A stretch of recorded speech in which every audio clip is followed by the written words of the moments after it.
And we're SpielMill. And this is our shelf of shameful opportunity. Jazz hands. Yeah, so we have some games to talk about. Yeah, 9 of them. 9 of them, to be specific. We have more that are close to being ready to talk about, but we'll have them next time. Yeah, and I'll say that, and as they know, I think they know, you had sepsis and we're in the hospital, so we had a little bit of a slowdown, but we've been making up for some of that by getting some of our light games on the table. You organized our button shy this week, which was really exciting, so we're going to start plowing through some more of those. There's a bunch of button shies that'll be on the next video. Yeah, so so we might as well jump in with starting with I've played them a lot, but you haven't played them. I know, I haven't. You need to teach me. I'm excited. So, yeah, okay. So here we go. Our first game is a roll and write game, a print and play roll and write game to be precise. Yes. And it's called Pride and Preju-dice. Preju-dice. Yes.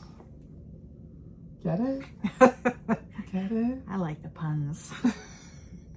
So, yeah. So Pride and Preju-dice is a Austen era or themed roll and write board game. Like romance. You're kind of, you're courting and making couples. But Right. the best part about it is that there are several sheets. And so you can print out the one that is... you can be all hetero. Yes, hetero. Heteronormative.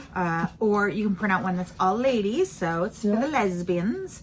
Or one that's all men, so for the gay community. So it's very exciting. It's very inclusive. So we of course play with all the ladies, which we like. And like you said, it's a roll and write. There are 4 different sections on the game, and you know, like a lot of roll and writes, you roll a red dice and a blue dice, and the color dice you pick depends on which action you can do, and each one is like a separate little mini section that you're going to little mini game. Yeah, that has a different mechanism in each one and allows you to, you know, get one of the ladies closer to the next lady. And the key is that each mini game is tied to a different lady, and each lady has a line of diamonds or hearts between them. And then so the mini game will unlock some hearts and diamonds for that lady. But it doesn't have enough hearts and diamonds on its own. And there's a fan in the middle of the sheet. That's a whole other mini game. You fill out the fan. It's like you get bonuses from filling out other mini games. And then you unlock more hearts and diamonds that you can use anywhere. And that's how you complete the matches. Yep. And like any good roll and write with 4 mini games, each one has a little bit of a different mechanism. So you're not totally screwed if somebody picks, you know, if there's a 6 and a 1 and you get stuck with the 1. There's one that goes from low to high, one that goes from high to low, and one that you know, can fill in any number along the way. So it leaves room. It doesn't leave you totally without a paddle. So yeah, it's true. And the other thing I'll say is that it has tons of bonuses. I mentioned bonuses, but I want to say it has a ton of them. And so it's really got that sort of dopamine thing going where you're working on this mini game over here, you get a reward, then you use that reward to fill out this mini game over there. And then you get another reward, and then you fill something else, you get a reward. Yes, so, I definitely had at least one turn when we played this most recently that it was like boom, boom, boom, boom, boom. And I always love that. So yeah, that was fun. So then it has like... it has some good decision making. It has, for example, one of the things you have to do is decide on which dice you're choosing, but that leaves you with 1 die. Unless you're the active player, you can choose from 3 dice. But if you're the inactive player, you're leaving 1 die that you have to take as a chaperone. And if there's a chaperone track, and when you fill out the chaperone track, you get faux pas at certain points. And if you get 6 faux pas, the game ends. So, and each faux pas is minus 5 points. Everyone's going to get some faux pas because we all have our faux pas, you know, like, yes, I have more than a few. My real life faux pas meter is off the charts. But, you know. Yeah, so I think you'll be familiar with the types of minigames and with the decision making. There's nothing revolutionary here, but it's a fun game. I like it. It's a nice little game. The theme is fun. It's a little different than a lot of the other roll and writes, so it's a theme we like. We had a good time with this one. Yeah, it was really fun. I do think I played it solo, so I do want to mention that because the dice selection is similar, but it's slightly different. There's 5 dice, and then you roll them, you pick 2, and then you re-roll the other 3. And what that kind of does is, because you have to pick one of those 3 that you re-roll for the chaperone track, it creates a bit of a tension. Right. That I think is really good and effective. Otherwise, it plays just like that. Just make sure you pay attention to the game end triggers, because I ignored it and I was like, I filled out the whole sheet. But I was like, oh, I was supposed to top like 20 turns ago. Whoopsie. Yeah. Well, one of the nice things is that I didn't quite realize early enough in the most recent game that we played was that once you fill out a row of faux pas, it's like free. So if you fill out all the ones, or not faux pas, chaperones. So if you fill out all the ones, any one you get in the future isn't going to build towards a faux pas. It's basically like a free dice. And I didn't quite think that through well enough. Yeah, that's the trick, is to go ahead, take a couple faux pas, but max out one of the tracks on the chaperone. Yeah, and do that quickly. Yeah. And I didn't do that. What I did was I focused on spreading them out. Yeah. So I actually ended up triggering the end game because I was full sooner. Yep. But it's a really good, I think this is a really good print and play roll. Yeah, right? And it's definitely worth the money. I think it's, you can get it off of Game Crafter. So that's where I got it. So okay, great. All right. Yep. That's Pride and Preju-dice. Yes. Next up, we have another super light game. Yep. That we just got to the table. Yep. This one's called Weather Machine. And that was sarcastic. By a little designer named Vital Lacerda. Yeah, he's known for his light games. Yeah. Mm-hmm. Yeah. So it took me. So there's the whole premise. I'm sorry. No, go ahead. The whole premise of weather machines. There's a mad scientist that makes a weather machine, and it doesn't work quite right. Causes bad weather. So you're trying to make a better weather machine to fix the bad weather caused by the bad weather machine. And his name is Latif. And it took me like 3 games and someone else to tell me that Latif was vital spelled backwards. Yeah, I didn't get it until our friend pointed it out to us. We were just happily playing, moving Latif around the board, not even recognizing it. So Latif, what a weird name. So Weather Machine, Vital Lacerda. It is everything you would expect from a Lacerda game. It is heavy, it's complex. I think we've got more pictures of us all going like this, trying to take our turn. I found that in most Euro games, even up to a pretty heavy Euro game, I'm thinking a couple turns ahead, trying to figure out what I'm going to do. In this one, I was flying by the seat of my pants. I was holding on for dear life. I was just trying to figure out what I was going to do next. And there was no long-term strategy so far. And that's because it was so complex and I didn't quite have a handle on it. Yeah. Obviously, you could, if you were much more skilled than I, have a long-term strategy. But we really love that sort of chunky game. And what makes it so complex is that there's just 6 main actions on the board. But if you play Stone Age or something, your action is you go here and you get some wood, right? If you play Weather Machine, you go and do this action, then you have to do these 8 steps. And every action is like somewhere between 3 and 8 steps. Yeah. But none of them are single step. None of them are single step, except for the supply actions on the bottom. So there's 6 main actions, and then there's a supply area which has a bunch of actions, and those are single step actions. But you only do them. You don't do them too much in a game. The real substance of the game is in the 6 main actions. Yeah. So. And it's funny because we all thought the game was too short. Now, not too short as in, gee, that was fast, because it wasn't. No, it was almost 5 hours when we played with 4 people. But there's so much going on and it ends so quickly that you can't maximize the stuff on the board. Right. When we played just the 2 of us, we actually added a few extra rounds, as we tend to do, because we want to do more. Right. I don't want to do the thing once. I want to do the thing a couple of times and feel really excited about it. I don't want to build to the culmination of the main point of the board game and then get to do it once and the game is over. Yeah, exactly. Right. And so I feel like this had that itchy nose. I announced it. No, excellent. Itchy ear. It had that thing that I think we find with a lot of really heavy games is that it just ends a little bit too abruptly because it's trying to do so much. Right, right. And I don't know, but I liked it a lot. Yeah, I did too. I don't, and I've said this in another video, I don't care for the theme. Yeah. The mad scientist weather machine thing, I take it or leave it. Well, I think Adam pegged it.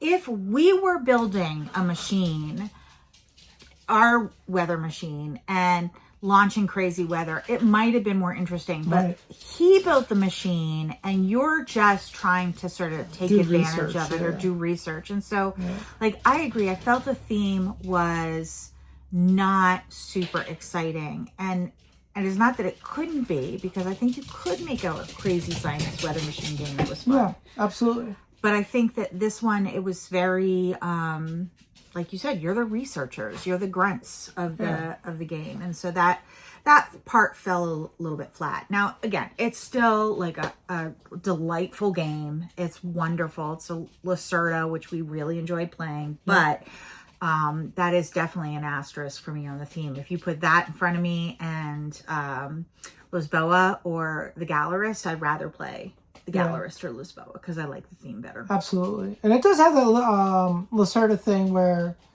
at some point you have a scarcity issue. And in this game, it's always bots. And you're just like, I need a bot. I need a bot. Because you send your bots out to do things. And you're like, oh, do this action. And you're like, no, I can't. Because half the major actions require a bot. Yeah. Or resources too. I ran out of resources a couple times. I kept running out of vouchers, so dry on resources that I just couldn't do anything. And it's hard to get them. It's not like, oh, it's easy, I'll just go over there and fill up. To get some of those vouchers is a multi-step process. But it seemed it's not easy. Sasha and Adam always had vouchers, and I was trying to figure out what they were doing different, that they always had vouchers. It seemed like they always had more than us, but anyway. Better than us.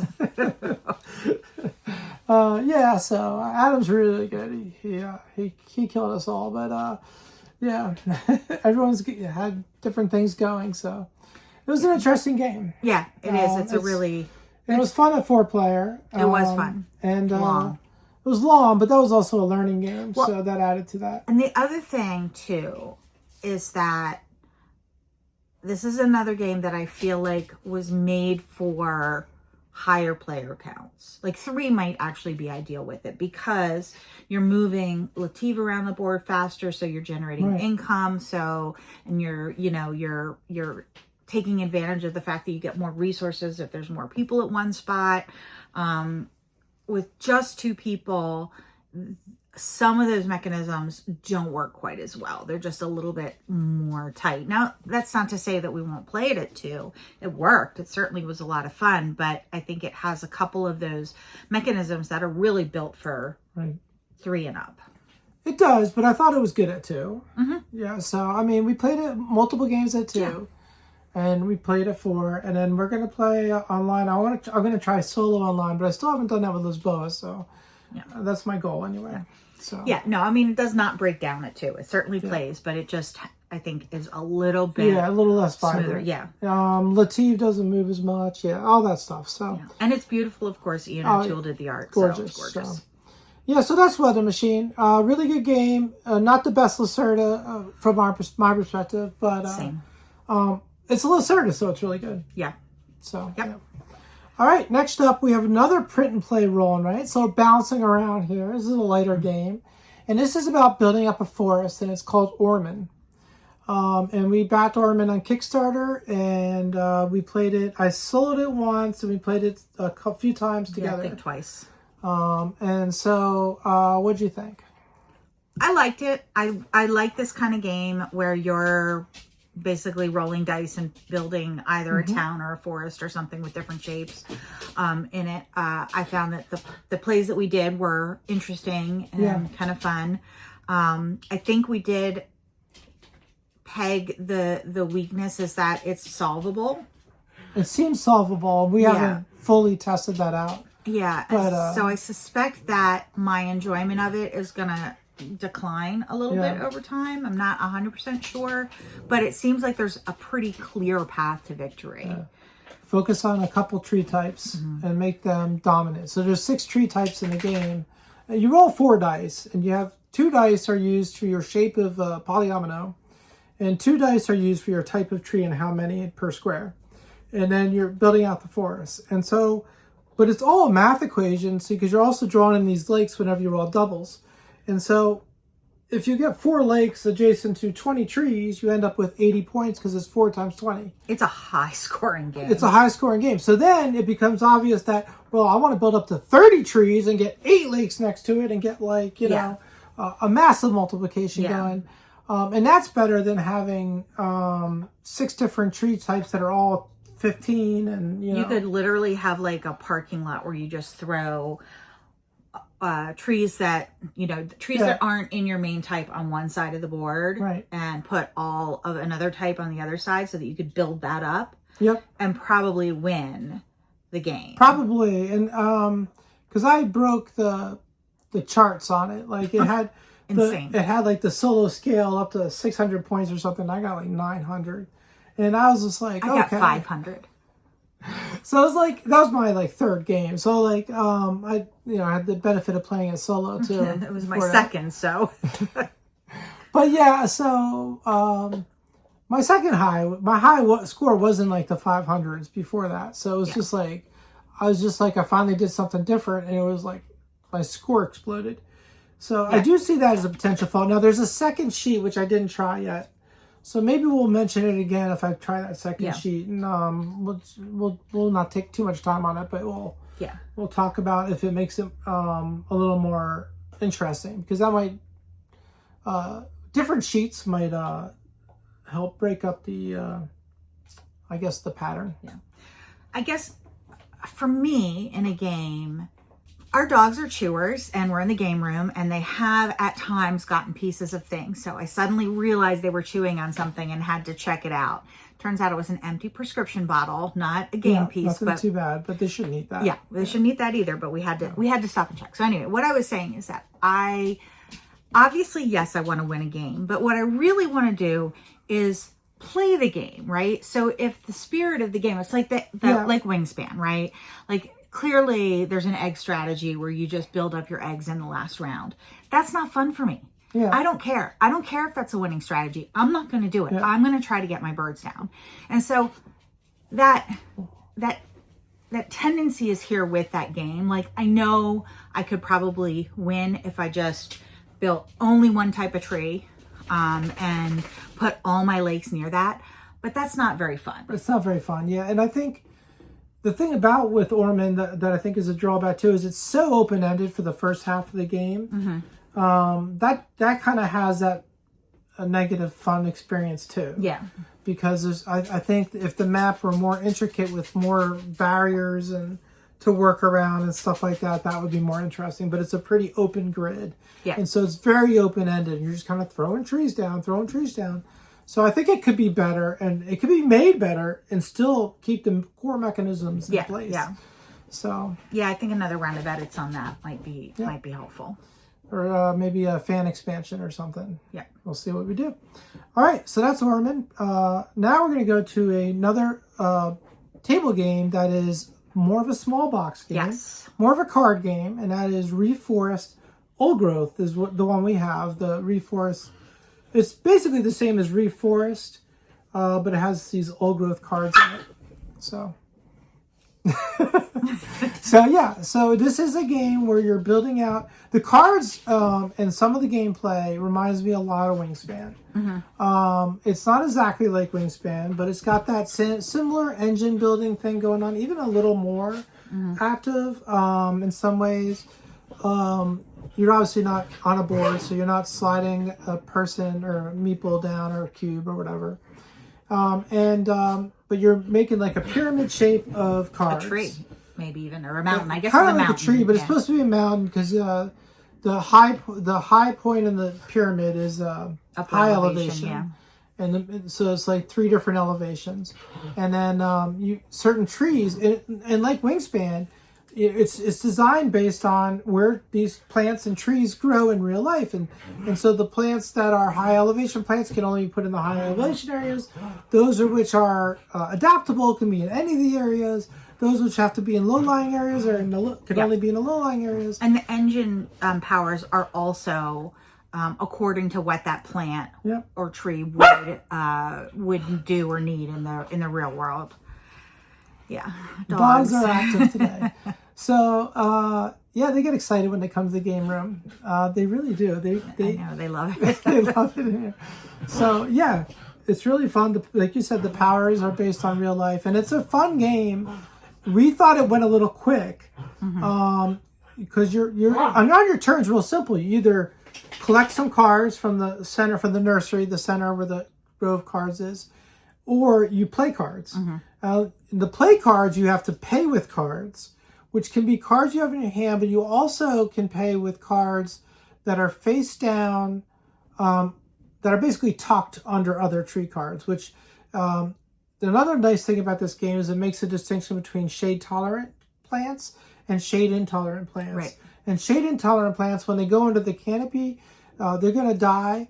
And so in this game, you flip them over and they become nutrients for other trees. Right. Or points at the end of the game. Yeah. So but that's useful. And then you try to, every tree that you grow on top of another tree or plant has to be taller. So if you have a 1 meter tall plant, you have to plant something that's taller, but you could do like a 1.2 meter plant and put that on top. And if the 1 meter plant costs 1 and the 1.2 meter plant costs 2 for growth, then you just have to pay 1 card. Right. And the timer in the game is stacks of cards, right? And so you go through the first stack, and when that's empty and you can't refill the row anymore, that round is over immediately. You score the round end goal and you go to the next round. We thought it was too quick. We added more cards to our stacks. You could play it the way they have it, but it's really quick and you can't do as much. And again, we want to play all of our plants.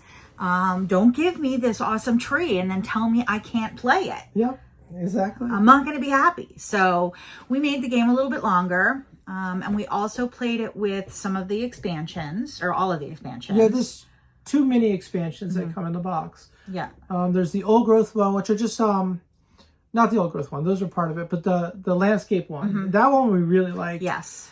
Basically there's 3 landscapes, one for each altitude, and they give you things like bonuses at the beginning of the game, or point bonuses at the end, or different things. Yeah. The only complaint I have about those is if you don't shuffle them well, or the luck of the draw, you could end up with like 3 game end point getters, or 3 at the beginning of the game do this instead of varied. And I feel like, I wonder why, maybe they just didn't think of it, but why not deal out 4 and keep 3? Yeah. Or something like that, so that you can get more variety in what you get dealt out, most likely. And, or wouldn't it be fun if you had one at the base that was before the game, one in the middle that was during the game, and one at the top that was end of the game? That would be good too. Or you could do a draft. You could do a draft. So we could probably implement that. Yeah. Yeah, we could do different things. So I think that'd be good. Yeah.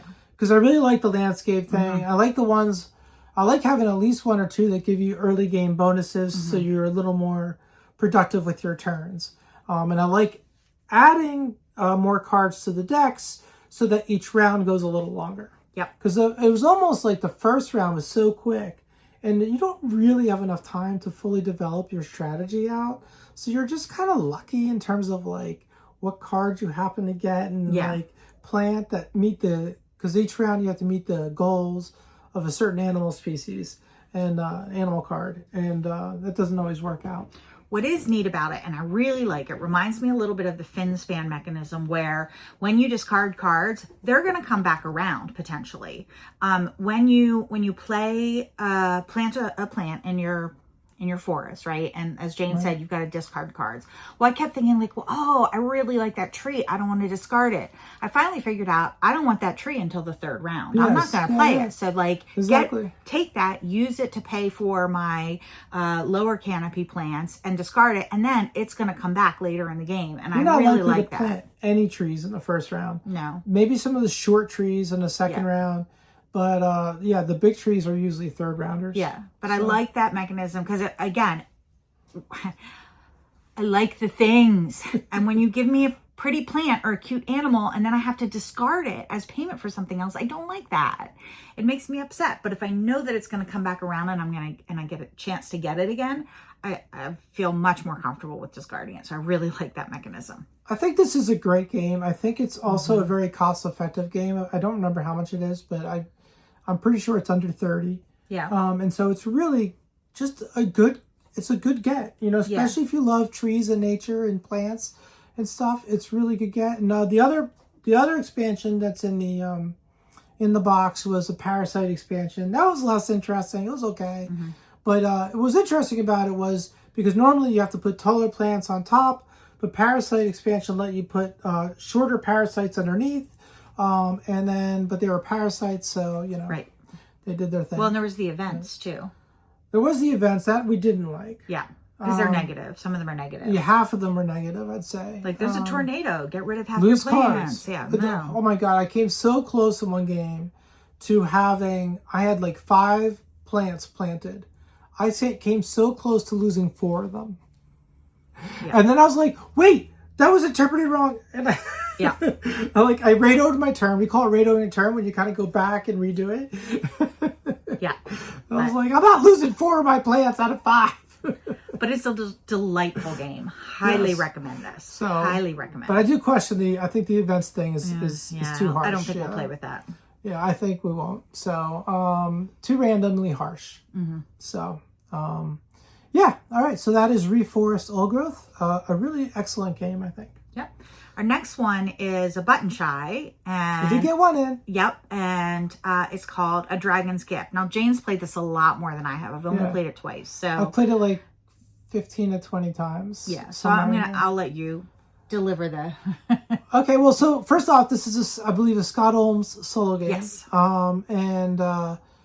I don't think about the proper 2-player expansion. We did play it sort of 2 players, and it worked fine, actually, to be honest. Yeah. So we just passed the hand of cards back and forth, and then we talked through everything together and whatever. But the basis of this game is you have these cards, and they have roads on them, and then they have items and resources. The items you have to craft. And the resources are, start out, there's some basic resources, and then you craft the items, which then become resources for other items. And when you do that, it's sort of a tile laying game, card laying game. But as you work, it's sort of weird because you only have 1 card in your hand at a time, which makes it really kind of tricky. But you play that card to the board, matching up rows as best you can, and you have 3 types of transportation too, which you can use to help get resources to the item you need. You need the resources you need to the item to craft it. You can move an item 2 cards, across 2 card edges basically, so you couldn't go back and forth. But you go across 2 card edges for free. But any more than that, or if you didn't have the roads to connect it, you would have to use your transportation, which would be things like, giant snail. Giant snail would provide a resource within 2 cards without using roads. Right. Or use roads, but you could be within 6 cards. Or use this resource for any other card in this column or row. And then if that one was out, you had to be careful, because if you did a half, you didn't have to put things side by side into a specific column or row. They all had to be vertical, and they could flip around 180. But you could put them half and half. But if you did that, that canceled out that card's ability pretty much. So you had to be careful about that. So yeah, it was, first of all, the art's kind of cute. Very cute. So that works really nicely. The game's pretty The base game, I think, at first seemed kind of challenging, but after a few games, I got it pretty good. But there was an expansion that made it harder, beacons, that I think made it much more interesting for the experienced player. Yeah. But really hard. Yeah. So, because it was like the game, the most you could get was 12 points. And the beacons, which you could light, but if you didn't light them, you got -1 point for each beacon. There's 3 of them, which means that if you didn't light your beacons, the max you could get was 9 points. But that's what you needed to win. Right. So it could get really tight and pretty hard. So that was pretty interesting. I like that mechanism. And it was hard to do. You had to learn after the first game or two with the beacons how to like place them well. The first couple of games I placed them very poorly. But yeah, I think on the whole the game's really good. You had at the end of the game, you had the Dragon's Gift, and that was a different card that was on the back of the transportation cards. But you had to deliver 1 Dragon's Gift, and that was the hardest to deliver item to craft. And so if you didn't deliver that successfully, you lost the game no matter how many points you got. So then you'd have to deliver that, and every item that you crafted gave you 1 point. So then you would get, however many points. And if you didn't get 9 points, you lost the game. So really good. As I said, I played it 15, 20 times. I had fun every time. I really enjoyed it. I think this is Scott Holmes' designs. They're generally good. I don't love everyone. But I think I find I do have a thing where I know like Ugly Griffin Inn, I enjoyed, but then I sort of figured it out. And I lost sort of that. And that's why I like the Beacons expansion here, is because I felt like that happened with the Dragon's Gift with the base game. But then the Beacons expansion sort of was like, nah, you don't have it figured out. I didn't have it figured out. I found it a little bit vexing. A good game, but not intuitive for me. I like you were. It has to be 2 cards away, right? Yeah, that I didn't get until the second game. It's 2 card edges, which that's tricky. Which made the difference. Like then I understood it. Yeah, because if you had a road that was on a card and it went off the card to a neighboring card, and then back onto that first card, that was moving 2 cards, and then it had to go up and across into another card that was 3 cards, even though it really only went through 2 other cards. Yeah, but it didn't count as 2; it counted as 3. And at first, I didn't get that. It wasn't until I realized that what you're counting is card edges. You can you can cross 2 card edges. The wording on it, though, that's not quite what it says, so it makes it a little bit confusing. I also sometimes lost track of like what was crafted and what wasn't. And those aren't bad things, though. It's just a little brain burnery, which is nice. I mean, if you like puzzles, this is a really great game for testing those brain muscles. Yeah, and it had a bit of a footprint. I did manage to play it on my I have an over the recliner desk, but it was tight. And so, but I did manage to play it. So it's like right in that borderline space. It'll fit on any table, but definitely a little tricky on my desk. So because I'm definitely optimally looking for some games that I can play on my desk. And I did manage it by, putting my computer away, putting other things away, and, but it definitely plays a little bit, it's a little bit easier to get onto a table as opposed to a small. Yeah, that's going to work better on a table. All right, so next up, we have another game that's kind of a small scale game, but of a bigger game. Bunny Kingdom. Bunny Kingdom Town. Bunny Kingdom Town. Yes. So I love the game Bunny Kingdom very, very much. It's one of my top games. Love is an understatement. Yeah. I mean, I think it's still my top 10, I think. I'm not sure. Maybe top 20. Okay. But I love it. It's a game close to my heart. Little bunnies. And Bunny Kingdom Town, I wasn't sure. I generally don't love games that are smaller versions of a big game. I just want to play the big game, but I actually really liked Bunny Kingdom Town. I thought it played different enough. Like it's got the bones of Bunny Kingdom, but it's different enough that it was a really fun standalone. Yeah, it still has the area control, which is the one element I am not super excited about. Yeah. I don't know. This is tile laying, so instead of cards and putting your bunny out, you're actually putting the tile, which is a different type of building on it Yep. on the map with your bunny. Yep. And trying to build up an area that has a lot of different types of bunnies and a lot of what would be castles in the big bunny kingdom, or stars here. And so you're multiplying. But I thought it was really just a really fun, cute little implementation of Bunny Kingdom. Yeah, it was. I think it's works really well. It's got 2 nice colors for the bunnies.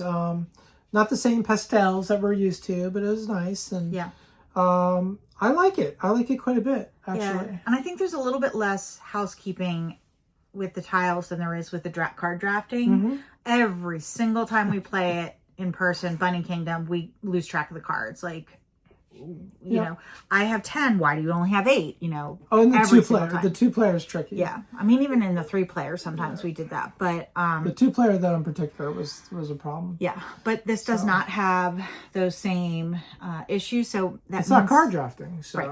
It's a little bit easier to table and get through. It's quicker. I like card drafting, though. I love card drafting. Listen, this is not replacing Bunny Kingdom by any means. I'm saying. In our next video, we'll talk about a game you haven't played yet that is card drafting. It reminds me of Bunny Kingdom a little bit, but it's just cards. But Okay. Yeah.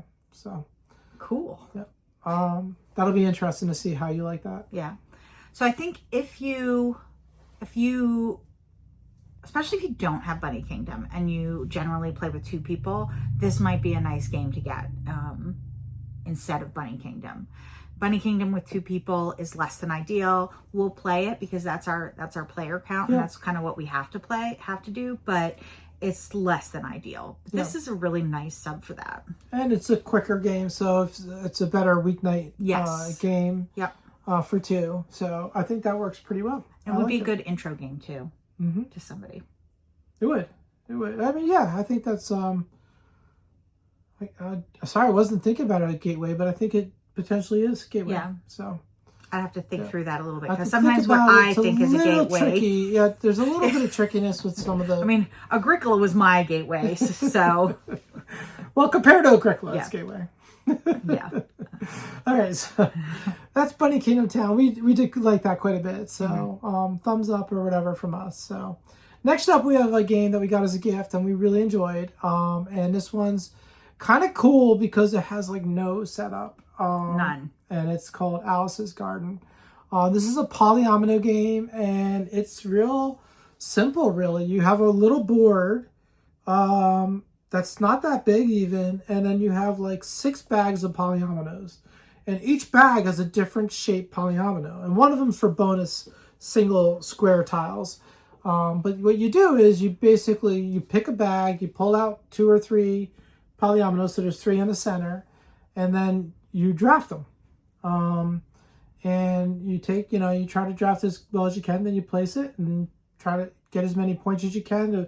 Different things are worth different points. Like you can place trees, and you want them in rows, 2 trees in a row, but as far apart as possible. Not columns. Not columns. I inversed it. And then you want mushrooms in columns, but at least 2 of them. But you don't get any more for more than 2, so you don't want to. You don't want to overplay them. There's a little like checkerboard in the center, so it's got like a Alice's in Wonderland theme kind of going. Yeah. And so obviously Alice's Garden, but you want to get the chessmen on the checkered board part. And there's 2 boards, and we only played with the 1 board, so we really need to go back and play with the other board. But so you just flip it over, I think, and it's different on the other side. But I don't know why we didn't do that. We usually do, I know. Yeah, so I think this is really fun, and I think it's the type of game where I just could play over and over again. Yeah. Even though it doesn't have a lot of variation in the scoring, it's just so easy to table. It's relatively quick, and it's a fun puzzle every time. And the order that you take out the tiles, the shapes is different enough. So you could at one point, be really favoring the squares or favoring the T's or whatever it is. And it's going to give you a different shape. It's a different calculus. It's a different puzzle. It makes it really interesting. And again, the fact that it is literally open the box and take it out means that there's just no overhead at all. You're playing immediately. So that makes it great for This would be a good lunchtime game. It would be a good lunchtime game. A game to play at work, a game to play at a restaurant or bar while you're waiting for your food, a weeknight game, a game if you've got chronic illness. Like, there's just a lot of times when I think this type of game comes into play. This is great, yeah. So definite approval from For me. sure. So I liked it. SpielMill. SpielMill approved! The SpielMill shall turn it out. I don't know. I'm just saying things. All right, the next game on our list is another roll and write. This is more of a box roll and write, not a print and play that we got. I think it came with Tang Garden. That makes sense. The art is the same. Yeah, it came with Tang Garden. It was like a add-on on one of their campaigns. It's called Peach Festival, the Peach Festival. And this was an interesting roll and write that was based on a festival, obviously, with peaches. But you would have peaches, which would be your dice manipulations and stuff. And then you would roll dice, but you'd also have these like cards that were Scoring conditions. Conditions, basically, yeah. And you had 2 that were shared, but then you each started with 1 in the game, but then you could draw more. And so you can get more points that way. But then you had the sheet. And the sheet, you had 6 different resources, and each was a column, and you marked down the column, and you got bonuses in different sales. And in the middle of the thing, there was a row where you wanted to have as high numbers as possible. And the further down you got in a column, the more points you got for that column at the end of the game. But the way you determine the number is by the number of symbols that show up on the dice that match that. So let's say it's an urn, right? If you get 3 urns, you can put a 3. But there's only 5 dice or 6 dice. 5. Yeah. 5 dice. So you don't want to go too high in that middle row because it's pretty high up. And if you put a 5 in that column or in that row, it's hard to get a 5. Or even a 4. It's going to be really hard to get the 4 going below that. So it's kind of a timing when you want to go up in that number. And I mean, that happened to me in one of the games we played where I got too high on one of them too fast, and then I couldn't get the next number. So, but interesting. I thought it was I really liked it. I thought, we like games. Yeah. I mean, I kind of had low expectations going in. Yeah. For some reason, sometimes these add-on like roll and writes that they throw in aren't very good. Like I think it was A Walk in the Woods was one that I didn't like at all. But this was, I thought, really good. Yeah. I liked it. I also think now we actually Jane adapted it for play in our chairs for nights that we can't get to the table. So we blew up the sheet and put it in and I thought when it was blown up, it wasn't the prettiest sheet. Now, I didn't know, is it in color in the box? Oh, yeah. Oh, okay. So we just did it black and white because of I printed it in color. It's kind of a little bit flattish color-wise. Yeah, it's not as pretty. The cards are beautiful, but the sheet itself. So I actually did not have... I took a photo of the sheet and then printed it in color. Yeah, okay. So... I also might be just remembering it in black and white, but I did not have the highest expectations going in because I didn't think it looked as appealing. Yeah. But it ended up being a really good game. I really enjoyed it. Very solid. I liked it. We'll definitely play more of that. And And I love the fact that the scoring conditions are so variable. So like you said, you start out with 2 cards in the middle and those are shared. And then you each get 2 cards and you pick one for your personal goal, and the other one goes into the discard. And then as you go, when you hit certain milestones, you can get another scoring condition. So that really changes the strategy of the game. And I think that's where the game lies because it makes it, one of them that I had was like have the most zeros together. Yeah. They were all that though. And that's like just a personal preference when it comes to those kind of goal cards. I do not like the when you're always comparing majorities to other players. I do like to have at least some of those goals, maybe at least half of them, be like get 1 point per peach left over at the end of the game kind of thing. Yes, up to 10 or something. You could max it out, but like give people something that's more guaranteed, not 100% all or nothing. Yeah. Or even if it's all or nothing, something that's in your control, because you can't see the other person's sheet necessarily. Well, especially the way we play. Yeah. But even across the table, it might be hard to tell. Like, I can't count your peaches. Yeah, or you'd have to stare at their sheet or something. It'd be weird. Yeah. But I agree. Nevertheless, with that asterisk in place, I will say that I think that mechanism of having all of those different scoring conditions it takes it up a notch. There's so much variability there. That was something we didn't mention with Weather Machine. There's gold tiles, and they're the same. They're all, you have to have more of something than everybody else. And now later in the game, when you're usually cashing them in, or most of them in, you have a good idea of that. But there's the last damn turn, somebody swooped in, and passed me by. Who was that? I think it was Sasha. Sasha, because okay. Swooped. Can't believe they did that. They were very rude. But I had one that didn't score because it was the first one I got in the game, and at that time I just had no idea. I didn't know what I'd be good at, so it's just kind of like a crapshoot, and I don't like that so much. I mean, you should have some that are not that way, so that early in the game you have a choice that makes more sense. Or you can, I think the best way to design those is you have half of them be like guaranteed points, but the likelihood of them maxing out is lower. Right, like and the other one's all or nothing, but you can get more points. Right, like you get 2 points if you have up to 4 birds, and you get 8 points if you have all the birds or something. And like then it's your gamble. And then it's your gamble that you can make or not make, and that's interesting to me. That's a better decision making space to me. Yeah. So absolutely. So anyway, that's back to Weather Machine, but it applies to the Peach Festival as well. Yep. So absolutely. All right, so we have one more game. And this is a table game. And this is a small box abstract table game it's right behind us, called Damask. This is pretty cool. It's pretty pretty. It's very pretty. Yes. Oh my gosh. I really, really find this game absolutely delightful to look at. Oh, so gorgeous. So, except for the coins, which are garbage. Yeah, the coins are garbage. I'm just going to say it bluntly. Use your own metal coins or something, because the coins that come with the game are garbage. But, which we didn't use our metal coins for some stupid reason. But anyway, we played 2 or 3 games. 3 games? I think so, yeah. 3 games. And we did some variation on it, because we played...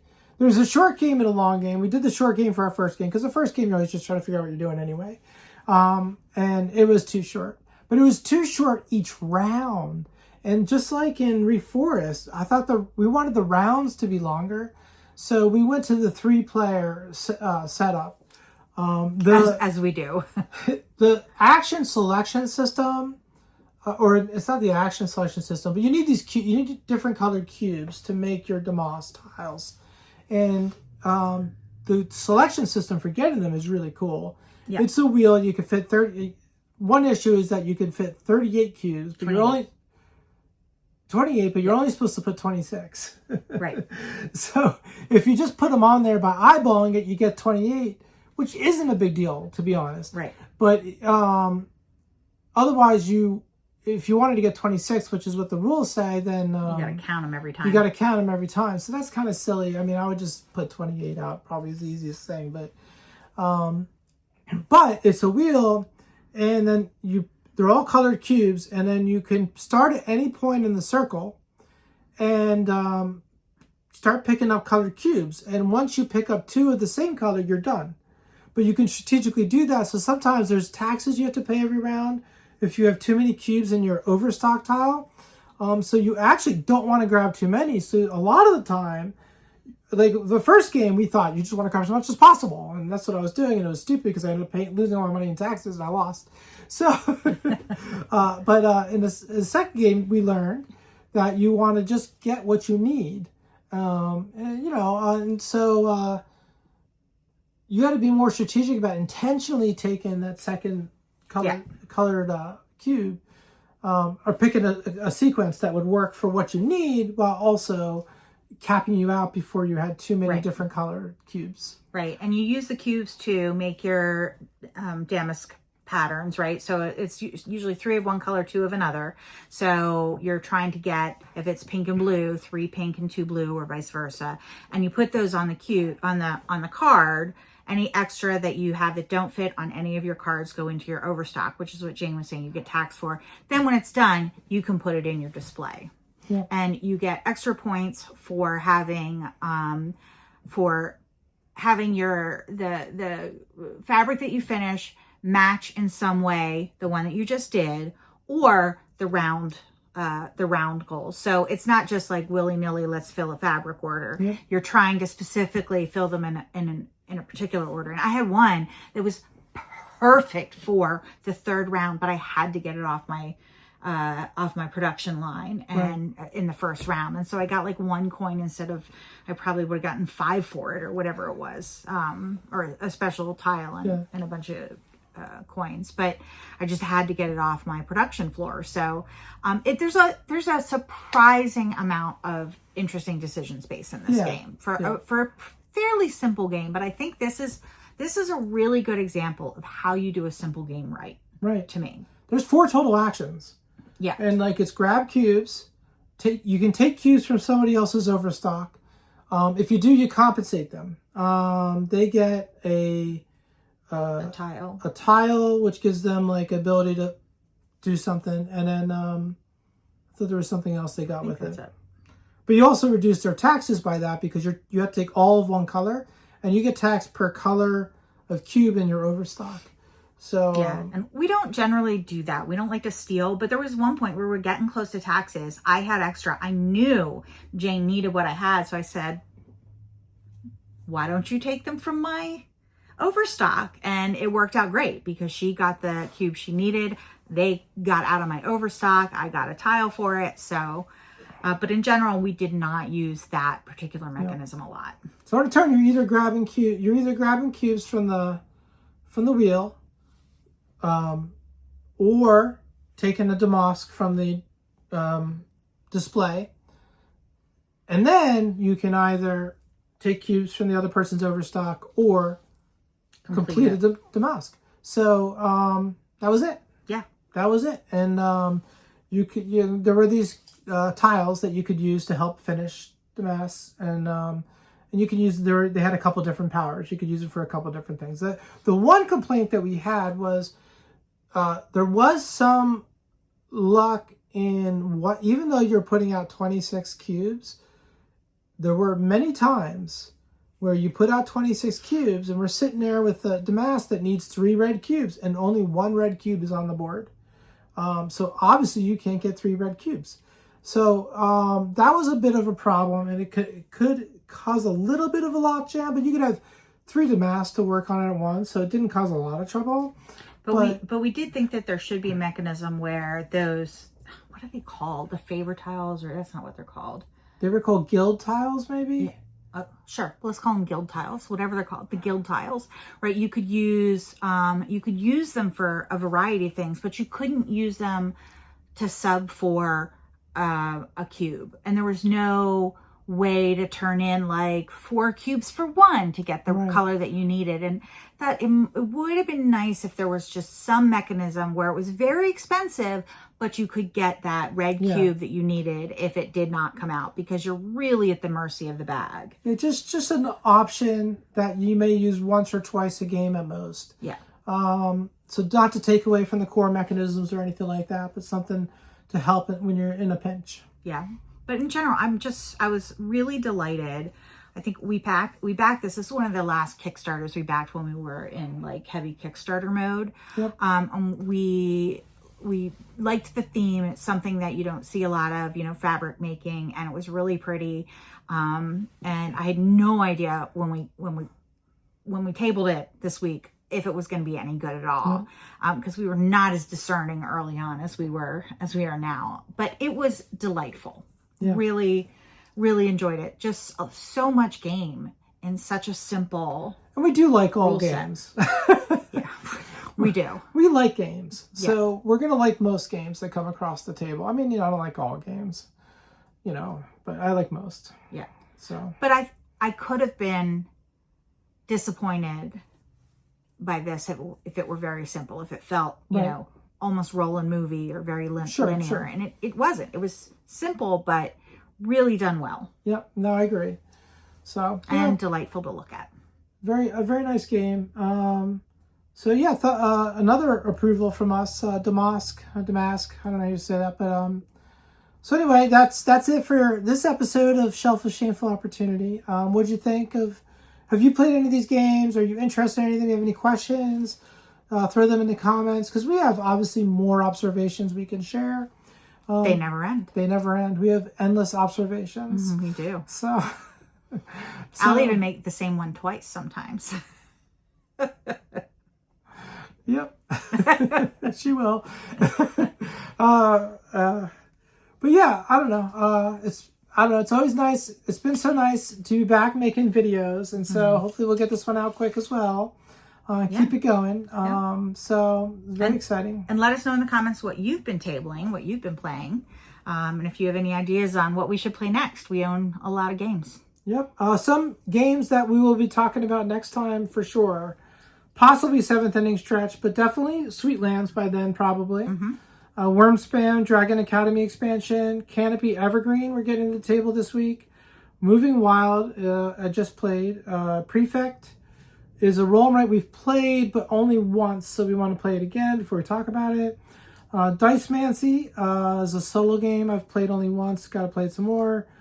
I have the 365 Adventures calendars, so I'm going to let you play them for a day or two, and so we can talk about it.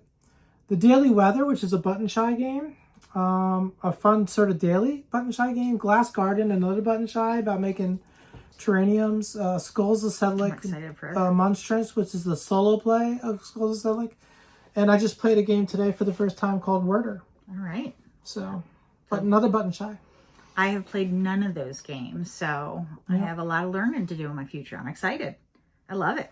The one advantage of being disabled is that I do have free time, but the rest of it sucks, so don't go for it. No. All right. Well, thanks so much for watching, everybody, and we'll see you next time. Remember, every day that you game is a holiday. Bye, everyone.